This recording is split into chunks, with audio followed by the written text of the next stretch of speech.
வணக்கம் நண்பர்களே. மாநில தலைவர் பதவியிலிருந்து திரு அண்ணாமலை, பாரதிய ஜனதா கட்சியினுடைய மாநில தலைவர் பதவியிலிருந்து திரு அண்ணாமலை அவர்களை நீக்குவதில் தேசிய தலைமை மிகுந்த ஆழ்ந்த யோசனையில் இருப்பதாக தகவல் வருகிறது. என்ன காரணம்? அண்ணாமலை ஒரு பெரிய தேர்தல் வியூகம் வகுத்து அதை தலைமையிடம் ஒப்படைத்து விட்டாரா?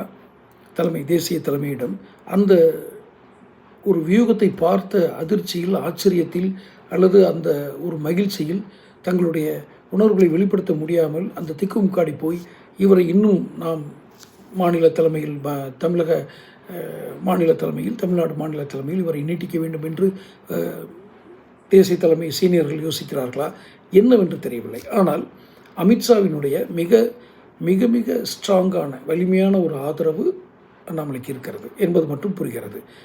அவரால் மற்ற நிர்வாகிகளை சந்திக்கிறாரோ இல்லையோ, தமிழ்நாட்டிலேருந்து வரக்கூடிய அண்ணாமலைக்கு மட்டும் எப்போதும் அவருக்கான கதவுகள் திறந்தே இருக்கும்.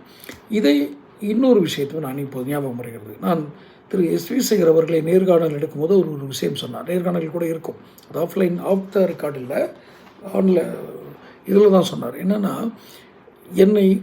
என்னை பாரதிய ஜனதா கட்சியிலிருந்து நீக்க வேண்டும் என்று, அதாவது எஸ்.வி. சேகரை நீக்க வேண்டும் என்று பலர் அங்கே போய் அமித்ஷாட்ட எல்லாம் நின்று பார்த்தாங்க. ஒன்றும் பருப்பு வேகலை, அதனால தான் என்னை அவங்க பேசுகிறதில்ல, என்னை திரும்ப அந்த புகார் அவங்க சொல்கிறதில்லை அப்படின்னு சொன்னார். அப்படி வலுவாக யாரும் போய் சொல்லியும் மாநில தலைமை கேட்காமல் விட்டதற்கான தேசிய தலைமை கேட்காமல் இருப்பதற்கான காரணம் அமித்ஷா என்று சொன்னார்கள். இப்பொழுதும் அதே அமித்ஷா தான் அண்ணாமலையும் மிக ஸ்ட்ராங்காக ரெக்கமெண்ட் பண்ணுறாரு, அவர் நம்மளை காப்பாற்றுவார்னு அண்ணாமலை நம்பிக்கொண்டு இருக்கிறார்.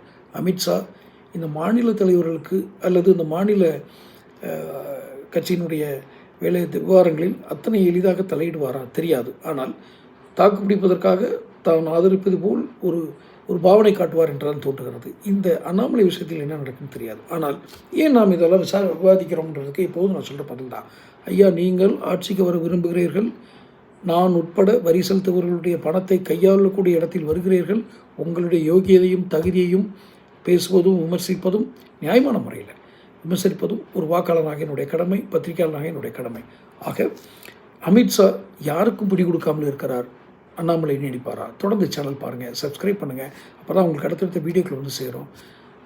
பிடிச்சிருந்தால் ஷேர் பண்ணி லைக் பண்ணுங்கள், ஷேர் பண்ணுங்கள். நன்றி.